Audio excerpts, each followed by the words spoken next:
네, 오늘 하나님의 말씀 갈라디아서 우리 1장에 있는 말씀 보도록 하겠습니다. 갈라디아서 1장 1절에서 3절에 있는 말씀입니다. 우리 한 목소리로 읽겠습니다.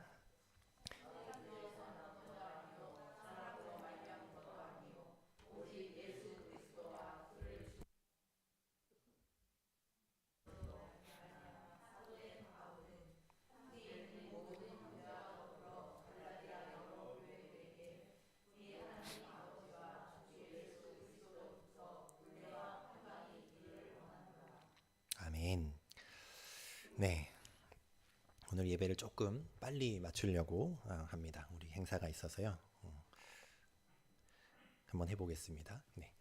우리 이 갈라디아서 오늘 가지고 은혜의 사도라는 제목으로 함께 이 말씀을 나누려고 합니다. 이 갈라디아서는 우리가 잘 알듯이 갈라디아 교회에게 보내는 바울의 편지입니다. 그죠? 사도 바울이 이 갈라디아 교회를 세워놓고 이제 다른 지역으로 또 복음을 전하러 나가죠. 그런데 그렇게 다른 지역에 가서 복음을 전하는 동안 이곳에 안 좋은 일이 생겼어요. 그 좋지 않은 일이 뭔가 어떤 일인가 하면 이 갈라디아 교회에 유대로부터 예루살렘으로부터 사람들이 유입해서 들어옵니다. 그러니까 원래 이 갈라디아에 있던 사람들 말고 유대 그곳을 떠나서 이렇게 갈라디아로 유입된 사람들이 있어요. 그 사람들이 들어와서 문제를 일으키는 거예요. 이 사람들이 와서 우리도 이제 같이 교회 좀 다니자, 같이 신앙생활 하자. 이렇게 같이 교회를 다니고 같이 신앙생활을 하겠다고 들어온 같이 다니는 이 사람들이 문제를 일으킵니다. 그래서 이 사람들이 일으킨 문제, 이 문제를 해결하기 위해서 바울이 이 갈라디아서를 쓴 거예요. 어떤 문제가 일어나면 그 문제를 해결해야 합니다. 그죠? 이제 문제를 해결하기 위해서 있었는데 그 일어난 문제들 가운데 첫 번째가 뭐냐 하면 이 사람들이 바울은 사도가 아니다. 이렇게 얘기를 해버리는 거예요. 바울이 무슨 사도냐? 바울은 자기가 사도 바울은 이거 자기가 혼자 하고 다니는 거지 사도가 절대 아니다. 저 사람은 사도가 아니다. 그래서 지금 바울이 이 갈라디아서를 시작하면서 1절에 뭐라고 하는가 하면 사람들에게서 난 것도 아니고 사람으로 말미암은 것도 아니고 나는 예수님과 하나님으로부터 사도됐다. 이렇게 시작을 합니다. 바울도 아는 거예요. 그 사람들이 들어와서 문제를 일으킨 것을 들은 거예요. 그런데 그 중에 첫 번째가 지금 이것부터 딱 정립을 하고 나가야 되는 거죠. 자기가 사도로서의 정체성을 잃어버리면 자기가 하는 모든 말이 권위가 없어지잖아요. 그죠? 그래서 여기서부터 시작을 합니다. 자, 사도는 어떤 사람들을 사도라고 하는 겁니까? 원래 사도라는 말은 예수님을 직접 따라다닌 사람들이죠. 예수님을 직접 따라다니면서 예수님께 듣고 보고 배운, 그죠? 그 사람들이 사도예요. 예수님께서 12사람을 불러서 제자로 삼고 그들을 사도로 세우는 거예요. 그렇죠? 그런데 그렇게 12명만이 아니고 이제 뒤로 기독교가 쭉 전승이 되면서 사도들이 세움을 받아요. 제자들이 세움을 받아야 될 거 아니에요. 그렇게 해서 사도들을 세워야 하는데 사도로서의 자격이 뭐냐? 기준이 뭐냐? 가장 중요한 사도의 덕목이 뭐냐? 그것을 우리는 성경을 통해서 볼 수 있어요. 한 사람, 예수님께서 세워놓은 12사람 중에 한 사람이 탈락을 했죠. 가룟 유다가 예수님을 팔고 배신해 버렸습니다. 그래서 그 사도직에서 이탈해 버렸어요. 그래서 그 빈자리, 그 한 사람의 자리를 채워야 하는데 어떤 사람을 채우자고 합니까? 우리 사도행전 말씀 한번 볼까요? 1장에 있는 말씀입니다. 21절, 22절 말씀 함께 읽겠습니다. 이러함으로 요한의 세례로부터 우리 가운데서 올려져 가신 날까지 주 예수께서 우리 가운데 출입하실 때에 항상 우리와 함께 다니던 사람 중에 하나를 세워 우리와 더불어 예수께서 부활하심을 증언할 사람이 되게 하여야 하리라 하거늘. 아멘. 그죠? 뭐라고 했습니까? 뭘 증언할 수 있어야 돼요? 예수님의 부활을 증언할 수 있어야 돼요. 예수님의 부활을 확실하게 증언할 수 있는 사람. 이 사람이 사도라는 거예요. 이런 사람을 사도로 세우자는 거예요. 그죠? 그러니까 사도의 가장 중요한 덕목은 뭐냐? 기준은 뭐냐? 이 부활을 증언할 수 있어야 돼요. 예수님을 아는 건 당연하고요. 예수님을 너무나 잘 알아야 하고 그리고 예수님의 그 부활을 확신하고 증언할 수 있어야 돼요. 증언한다는 말은 우리가 여러 번 말씀드렸듯이 내가 봐야 합니다. 내가 확신해야 증언할 수 있어야 해요. 그죠? 내 마음속에 확신이었는데 어떻게 증언을 합니까? 그런가? 이런 마음이 조금이라도 의심이 있으면 그것은 증언할 수 없는 거예요. 전달은 할 수 있겠죠. 하지만 여기는 뭐라고 했어요? 부활을 증언할 사람이어야 해요. 그래서 내가 확실하게 예수님을 믿고 그 부활을 증언한 그런 사람들이 바로 사도라는 겁니다. 그런데 바울은 어떤 사람이에요? 바울은요, 예수님과 같이 다니던 사람이 아니에요. 그죠? 예수님을 따라다니던 사람이 아니에요. 예수님을 섬기고 같이 따라다니지 않았을 뿐만 아니라 예수님을 믿고 따르던 사람들을 지금 잡아서 핍박하던 사람이에요. 그러니까 지금 다른 사람들이 볼 때, 유대인들이 볼 때 저게 무슨 사도냐 이렇게 지금 얘기가 나오는 거죠. 바울은 절대 사도가 아니다. 바울은 사도가 아니기 때문에 그가 전한 기별이나 그가 말한 그런 교훈들은 잘못된 거다. 그죠? 위치를 박탈해버리면 그 사람들 말도 떨어져 버리는 거예요. 그러니까 지금 저 사람의 가르침은 다 틀렸으니까 이렇게 하는 게 맞다. 우리 유대에서는 전통적으로는 이렇게 한다. 이게 맞는 거다. 이렇게 지금 계속 얘기를 유대에서 온 사람들이 하는 거예요. 그러니까 교회 안에 말이 많아지죠. 이제 문제가 생긴 겁니다. 막 혼란스러운 거. 이게 맞나 저게 맞나. 바울은 이러라고 했는데 아니래. 사도도 아니래. 막 이러면서 이제 교회 안에 이런저런 혼란이 생기는 거죠. 그래서 바울이 이 편지를 쓴 겁니다. 갈라디아서는요, 그런 문제들 때문에 이렇게 혼란스러워하고 문제에 직면한 이 교회를 수습하기 위해서 바울이 전한 편지예요. 그런데 이 갈라디아서가 성경에서 얼마나 중요한 위치를 차지하는지 모릅니다. 바울이 쓴 서신 중에요, 이 로마서나 갈라디아서가 없으면, 만약에 그런 서신이 우리에게 전달되지 않았다면 오늘날 이 기독교의 교리가 정립되지 않았을 거다, 이렇게 말하는 사람들이 있어요. 그죠? 그만큼 성경에서 이 갈라디아서와 로마서가 차지하는 아주 위치는 중요합니다. 자, 이 갈라디아서에서 첫 번째로 공격하는 게 뭐냐? 바울은 사도가 아니다. 네, 그 자격부터 지금 공격을 해요. 그래서 바울이 나는 사람에게서 난 것도 아니고, 우리가 1절에 읽었듯이 오직 예수 그리스도와 예수님과 그리고 그 예수님을 죽은 자 가운데 살리신 하나님 아버지로 말미암아 사도된 바울은, 이렇게 시작을 해요. 그러니까 바울은 나는 사람들이, 유대 사람들이 전통적으로 누가 뭐라고 하던지 간에 사람들로 된 거 아니다. 나는 누구로 말미암아 됐다고요? 하나님, 예수님과 하나님으로 말미암아 나는 사도 됐다. 너희들이 뭐라고 하든지 말든지 간에 나는 상관없다. 사람들이 뭐라고 말고 하든지 간에 나는 하나님으로부터 말미암아 됐기 때문에 나는 상관없다. 문제없다. 이런 어떻게 보면 굉장한 당당함, 그죠? 이런 것들을 가지고 있는 거예요. 지금 갈라디아 교인들에게 편지하면서 첫 마디가 이겁니다. 나는 하나님으로부터 세움을 입은 사람이다. 이 1절 우리 한 절을 지금 봤는데요. 여기만 가지고도요, 얼마나 많은 것들을 우리가 배우고 느끼고, 그죠? 도전받고 교훈을 받을 수 있는지 모릅니다. 오늘 우리가 이 자리에서 이렇게 하나님의 말씀을 들을 수 있는 것이 하나님의 엄청난 특권이라는 거예요. 하나님께서 우리를 세우셨고요. 하나님께서 이 복음을 듣게 하신다는 거예요. 하나님께서 이 나를 불러서 이 복음을 듣게 하시고 이것을 전하게 하기 위해서 우리를 쓰려고 부르셨다는 겁니다. 우리 그런 자부심을 가지고 신앙생활 하셔야 됩니다. 배운 것도 없어요. 나는 신앙생활 한 지 얼마 안 돼요. 교회도 작아요.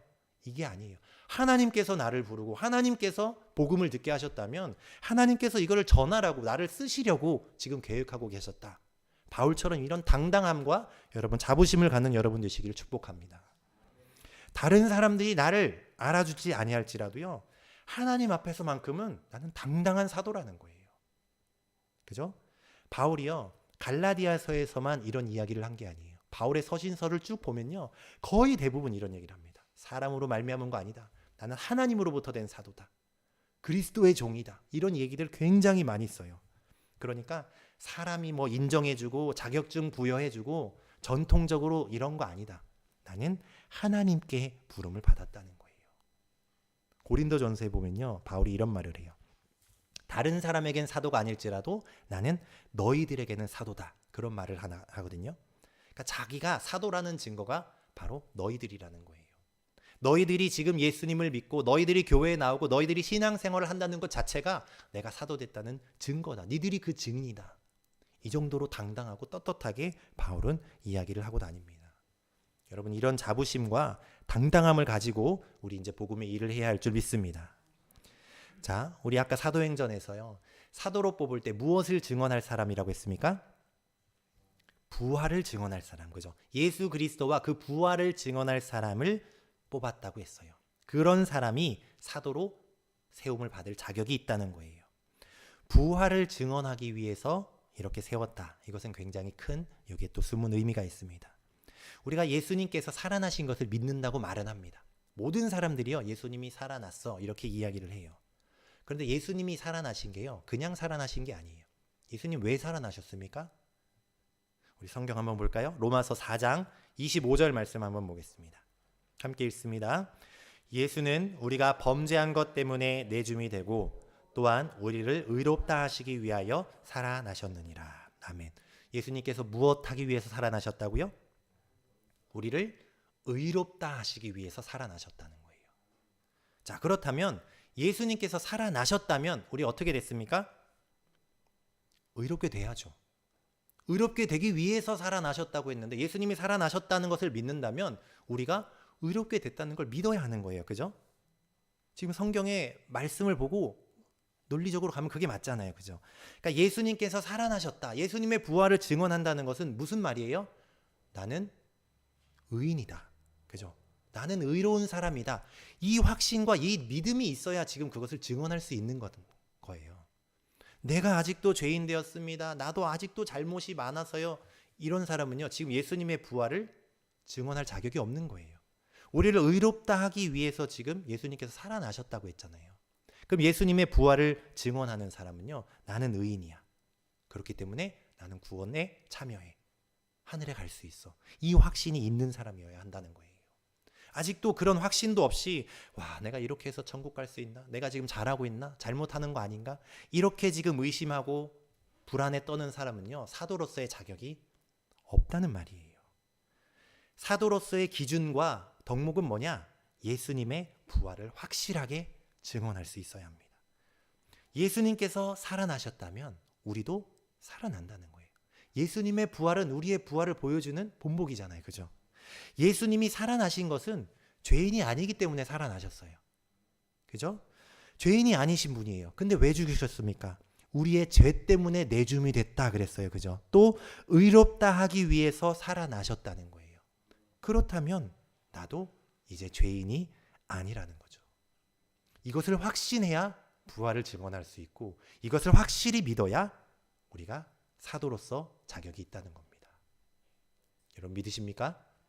우리가 사도로 부름받은 것이요, 하나님으로부터 그 부름을 받았다는 거예요. 세상 사람들 인정 안 해줄지라도, 너희들이 다 바울 사도 아니라고, 제 자격 없다고 말을 할지라도 나는 사람으로서가 아니라 하나님으로서 부름받고 세움받은 사도다. 여러분 믿으시기 바랍니다. 갈라디아 1장 우리 2절에서 3절 말씀 함께 읽도록 하겠습니다. 함께 있는 모든 형제와 더불어 갈라디아 여러 교회들에게 우리 하나님 아버지와 주 예수 그리스도로부터 은혜와 평강이 있기를 원하노라. 아멘. 자, 교회는요, 두 가지가 있습니다. 우리가 잘 알듯이 유형 교회가 있고요, 무형 교회가 있습니다. 유형 교회는요, 형태가 있다는 거죠. 그러니까 이렇게 건물 번듯하게 세워놓고 교회라고 차려진 세운 이곳을 교회, 유형 교회라고 합니다. 그런데 무형 교회는 이런 건물이 아니라 하나님께서 부른 사람들, 그죠? 하나님의 부르심을 받아 모인 그 무리를 가리켜서 무형 교회라고 해요. 하나님께서 기뻐하시는 교회는요, 이 불러낸 무리들입니다. 무형 교회. 이 멋진 교회를 세웠다고 하나님이 기뻐하시는 거 아니에요. 그죠? 유형 교회가 아니라 무형 교회를 가지고 하나님께서는 기뻐하시는 거예요. 그런 건물들은요, 유형 교회들은요, 그냥 교회라고 하지만 교회가 아닌 교회들 참 많습니다. 그죠? 이단들의 교회도 교회라고 하잖아요. 뉴스에 보면 사건 사고에 왜 그렇게 목사님들이 많이 나옵니까? 왜 그렇게 교회들이 많이 나와요? 사람들이 볼 때는요, 그거 다 교회라고 그래요. 다 목사라고 해요. 그런데 그거 영적으로 보면 교회 아닙니다.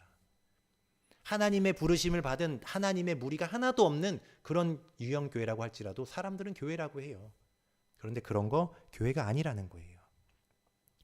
이런 외형적인 교회, 그런 유형 교회가 아니라 하나님으로부터 부름을 받은 한 사람 한 사람 세움을, 사도로 세움을 입은 그런 무형 교회, 하나님의 부름받은 무리들이 모인 이 교회가 바로 교회라는 거예요. 자, 우리 고린도전서 1장 2절의 말씀 한번 보겠습니다. 함께 읽습니다.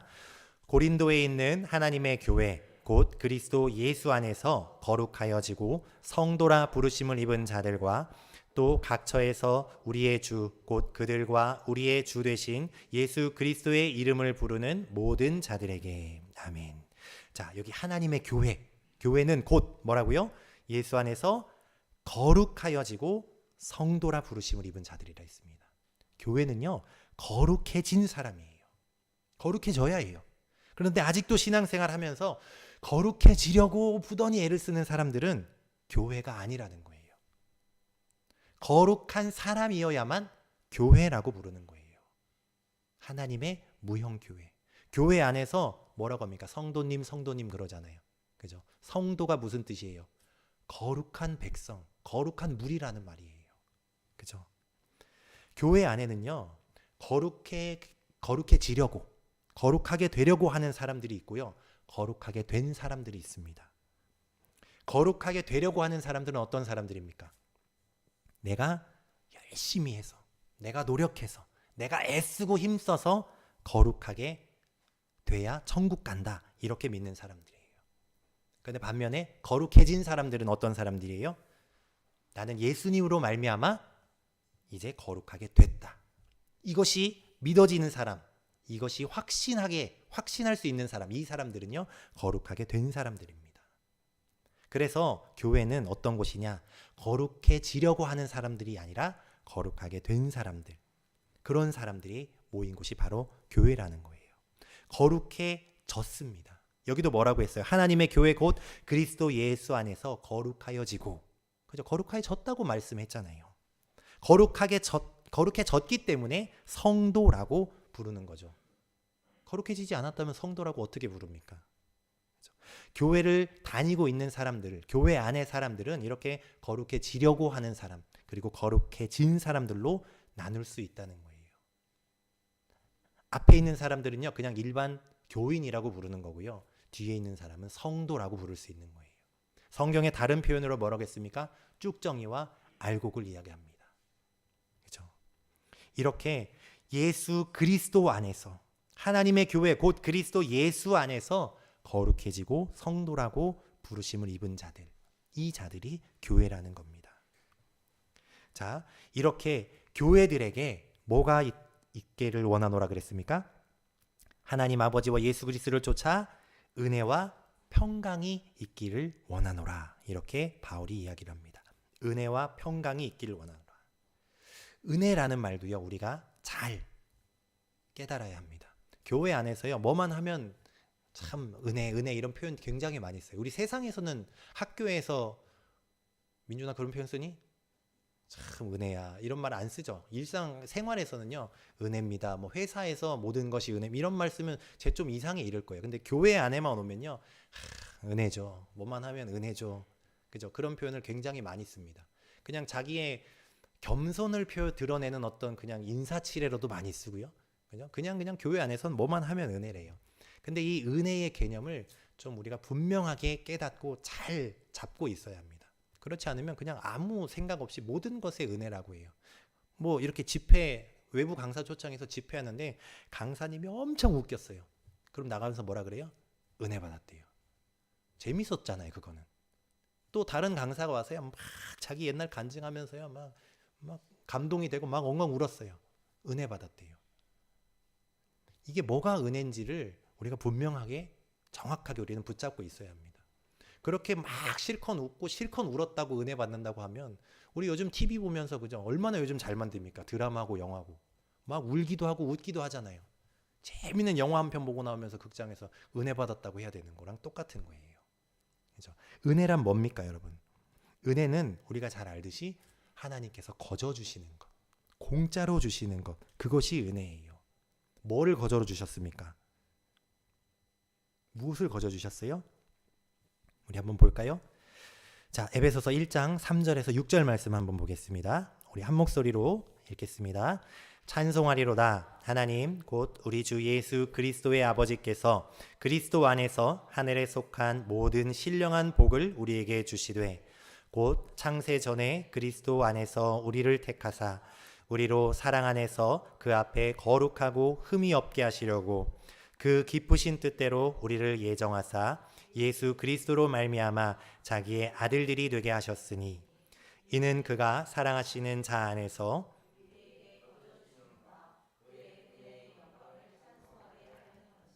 아멘. 그죠? 여기 말씀했습니다. 거저 주시는 것이 은혜라고 했어요. 그죠? 거저 주시는 것. 이 의미를 우리가 분명하게 붙잡고 있지 않으면 그냥 재미있으면 은혜 받았고 재미없으면 은혜 못 받았다고 이야기를 하는 거예요. 그게 아니라 나 같은 죄인에게 하나님께서 이 구원을 거저 공짜로 주셨구나. 이것을 깨닫는 게 은혜라는 거예요. 우리 3절에 뭐라고 했습니까? 3절에 우리가 지금 에베소서 1장 3절에 보니까요. 우리 하나님 곧 우리 주 예수 그리스도의 아버지께서 그리스도 안에서 하늘에 속한 모든 신령한 복을 우리에게 주신다고 했어요. 하늘에 속한 모든 신령한 복을 우리에게 주시는데 그것을 거저 주시고 공짜로 주신다는 거예요. 그것이 은혜라는 겁니다. 여러분 하늘의 신령한 복을 다 받으셨습니까? 이것이 바로 은혜인 거예요. 하늘의 신령한 복은요. 첫 번째로 생명입니다. 죽을 수밖에 없는 우리에게 하나님께서 영원한 생명을 주셨다는 거예요. 이것이 하늘의 신령한 복입니다. 둘째로 하늘의 신령한 복은요. 하늘의 유업을 우리에게 주는 거예요. 하늘에 속한 유업. 베드로전서 1장 3절에서 4절에 보면 이런 말씀을 합니다. 우리 함께 읽겠습니다. 우리 주 예수 그리스도의 아버지 하나님을 찬송하리로다. 그의 많으신 긍휼대로 예수 그리스도의 죽은 자 가운데서 부활하게 하심으로 말미암아 우리를 거듭나게 하사 산 소망이 있게 하시며 썩지 않고 더럽지 않고 쇠하지 아니하는 유업을 있게 하시나니 곧 너희를 위하여 하늘에 간직하신 것이라. 아멘. 하늘에 간직하신 것, 하늘의 유업, 그것이 곧 신령한 기업이라는 거예요. 그러니까 첫째로 우리에게 영원한 생명을 주시고요. 둘째로 하늘에 쌓아둔 이 기업, 하늘 유업을 우리에게 주신다는 거예요. 이것을 주시는데 어떻게 주신다고요? 은혜로, 공짜로, 그냥 거저 주신다는 거예요. 그래서 내가 이런 것들, 내가 뭘 열심히 해서가 아니라, 내가 이렇게 자격을 얻어서가 아니라 그냥 거저 주셨구나. 이것을 깨닫고 감사하는 게 또 은혜인 겁니다. 하나님께서요, 뭐 이런 것들을 우리가 뭘 잘해서 주신다고 한다면 얻을 자격 있는 사람 한 사람도 없습니다. 정말 한 사람도 없어요. 이 앞에 서 있는 저도요, 하나님께서 자격을 부여해서 너에게 주겠다면 앞에서 설교하는 목사님들도 못 얻습니다. 목사님들이라고 뭐 똑같죠. 우리 앉아있는 여러분 다 똑같지 않습니까? 그죠? 그런데 그런 것들이 아니라 거저 주신다. 하나님께서 우리가 뭘 잘해서가 아니라 그냥 은혜로 공짜로 주신다. 이것을 깨닫는 거예요. 그런데 사람들은 그렇지 않죠. 그냥 누가 와서 막 웃기고 울리면 은혜 받았다. 근데 그게 아니라 은혜는 무엇이다. 이것을 분명하게 우리가 깨달아야 합니다. 바울은요, 편지를 쓸 때마다, 서신서를 쓸 때마다 이런 이야기를 많이 했어요. 하나님의 그리스도의 은혜와 평강이 있기를 원한다. 은혜와 평강이 있기를 원한다. 하나님의 은혜를 깨달았으면 그 다음에 오는 것이 뭐냐면 평강이에요. 하나님의 평강이 오게 됩니다. 뒤따라 올 수밖에 없어요. 왜 그렇습니까? 내가 뭐 잘한 게 없는데요. 내가 잘해서 자격을 얻어서 열심히 해서 은혜 받을 만한 게 없어요. 그죠? 너 잘못했으니까 은혜 못 받아. 잘 이렇게 기준에 합당해야만 받아. 이렇다면 얼마나 불안하겠습니까, 마음이. 내가 잘했나? 지금 잘하고 있나? 자격을 얻었나? 불안해서 평안이 있을 수가 없죠. 그런데 그게 아니라 그냥 준다는 거예요. 네가 잘했든 못했든 이렇든 저렇든 그냥 준다고 이미 선포를 해버렸으니, 그 은혜를 선언했으니 마음이 편안할 수밖에 없잖아요. 그러니까 은혜 다음에 오는 것은요, 평강밖에 있을 수 없는 거예요. 우리가 죄인이지만 죄를 지었음에도 불구하고 하늘의 유업을 주겠다. 이렇게 선포를 하시니, 그죠? 우리 마음이 평안할 수밖에 없습니다. 예수님께서 지금 우리에게 주신다는 이 은혜와 평강은요, 이 세상의 것들과 다릅니다. 이 세상에서 기준에 놓고 생각하면 안 돼요. 요한복음에 뭐라고 말씀했습니까? 14장 27절에 보면요, 평안을 너에게 끼치노니 곧 나의 평안을 너에게 주노라. 내가 너에게 주는 것은 세상이 주는 것과 같지 아니하니라. 너희는 마음에 근심하지도 말고 두려워하지도 말라. 그죠? 주님이 주시는 평강은요, 이 땅의 것 말하는 거 아니에요. 하늘의 것, 우리가 상상할 수도 없는, 그래서 우리가 뭐랑 비교할 수도 없는 이 하늘의 은혜와 평강을 우리에게 주신다는 겁니다. 우리에게 영생을 주신, 우리에게 은혜로 그것을 주신 하나님의 그 사랑 때문에 우리의 마음은 편안해질 수밖에 없습니다. 그것을 확신하지 못하고 믿지 못하고 아직 받지 못했다면 이 평안이 있을 수 없죠. 그런 사람들은 부단히 계속 노력해야 되잖아요. 아직도 애써야 되고 아직도 내가 더 잘해야 되고 힘써야 되고 노력해야 되고, 그죠? 그런데 안타깝게도 이런 사람들이 교회 안에 많다는 사실입니다. 천국에 갈지 못 갈지, 내가 이렇게 하면 되는지 안 되는지, 내가 잘못하고 있는 건 아닌지 그렇게 불안해하고 두려워하는 사람들이요, 얼마나 많은지 모릅니다. 여러분, 우리가 가서 이러한 모든 문제들을 해결해 줘야 합니다. 문제가 있으면 해결할 수 있는 사람이 가서 해결해 줘야 돼요. 지금 바울도 갈라디아에 문제가 일어나니까 해결해 주려고 편지를, 서신을 쓰잖아요. 자, 우리 갈라디아 1장 4절에서 5절의 말씀 한 번 더 보도록 하겠습니다. 우리 함께 읽습니다.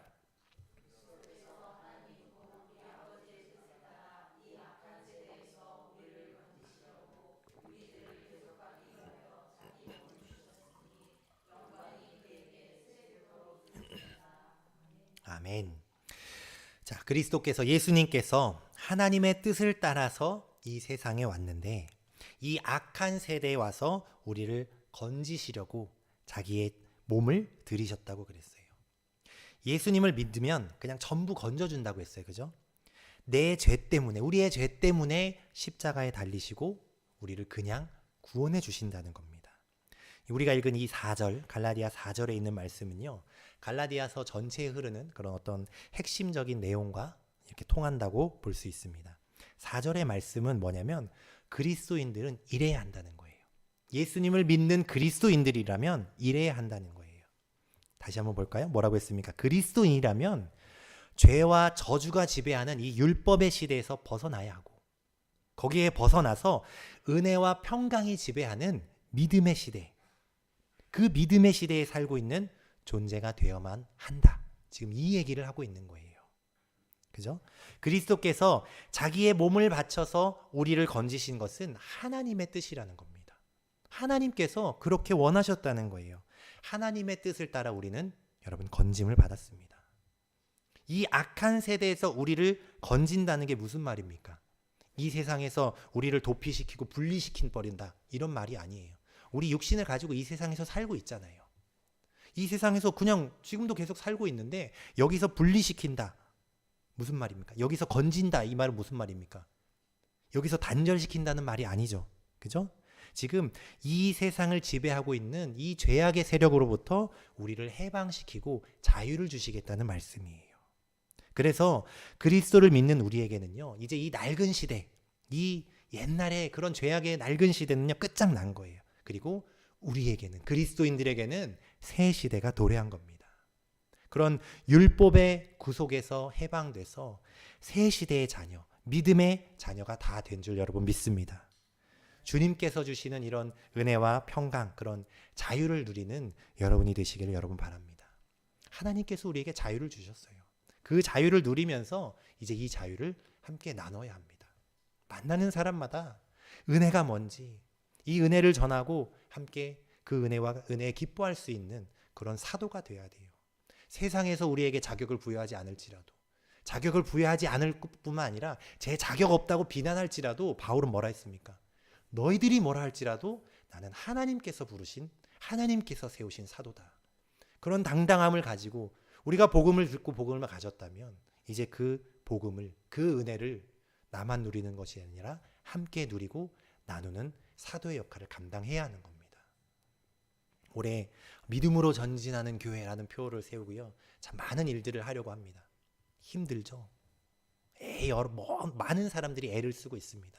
그런데 그 애씀이, 그 수고함이 하나님의 말씀을 붙들지 않고 그 말씀의 반석에 서지 않고 기도가 함께하지 않으면 그거 다 헛된 수고고 헛된 노력이라고 저는 봅니다.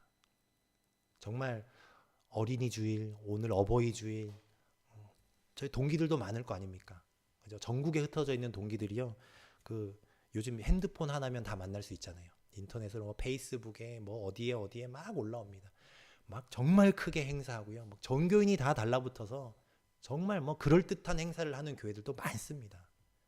우리도 그렇게 힘을 합치고 함께 노력을 해야 하지만 그곳의 기반에는 하나님의 이 복음의 말씀이 반석 위에 우리가 항상 서야 하고, 그리고 기도로 항상 우리가 그곳에 기름 부어야 할 줄 믿습니다. 기도 없이 우리 아이들 만나는데요. 어제도요. 저희 총감독님께서, 저희 목사님께서요. 아유, 너희들이랑 못 해먹겠다 이 얘기까지 하셨어요. 뭐 말을 하면요. 요즘 저희 주원이가 그렇거든요. 말을 하면 들어먹지를 않아요. 뭐 저 책상에 앉아서 책을 한번 폈다 하면 이리 와 뭐 해 해도 전혀 안 듣는데요. 어제 우리 JFC 아이들을 보면서요.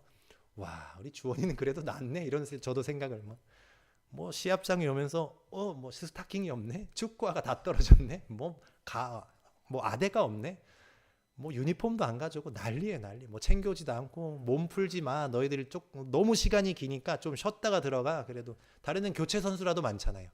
교체도 없는데 계속 공 들고 땡볕에서 계속 놀아요. 들어와 좀 이래도요. 계속 나가요. 말도 어찌나 잘 듣는지요. 근데 이런 아이들 데리고 막 이렇게 하다 보면 또 떨어져 나갈 아이들도 있을 거고요. 또 상황이 어려워서 못하는 아이들도 있을 거고요. 그죠? 이 안에 있으면서 이렇게 있긴 있는데 말도 안 듣는 아이들도 있을 거고요. 이걸 이끌어가는 사람들의 마음이 얼마나 힘들겠습니까? 여기 들어가는 에너지가 얼마나 들겠습니까? 이걸 우리가 하려고 하면요. 힘듭니다. 그죠? 안 그래도 나이를 먹는데요. 더 빨리 늙으면 어떡합니까? 우리가 기쁨으로 함께 기도하면서 힘을 합쳐서 하나님이 주시는 그 지혜를 가지고 즐겁게 아이들에게 이렇게 다가가야, 그죠? 내일이 아니고 하나님의 일인 것. 우리 항상 목사님께서 말씀하셨듯이 또 우리 모든 교회가 그렇게 주님의 일에 함께 힘쓰고 함께 기도하고 그런 애쓰는 우리 제자교회가 되기를 여러분 축복합니다. 하나님의 그 은혜를 전하고 이 기쁨의 소식을 전달하는 주님의 사도들, 정말 그 은혜의 사도들, 복음의 일꾼들 다 되시기를 주님의 이름으로 축원합니다. 기도하겠습니다. 사랑의 하나님, 감사합니다.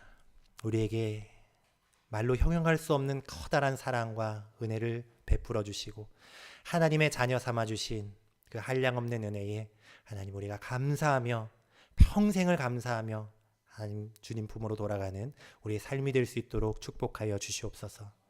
하나님, 우리가 입술을 열어 주님께 감사의 기도와 찬양을 하게 하시고 하나님, 더 나아가 하나님의 이 크신 은혜와 사랑을 우리를 만나는 자들에게 전하고 이 기쁨을 함께 나누는 하나님 축복의 입술을 될 수 있도록 하나님 허락하여 주시옵소서.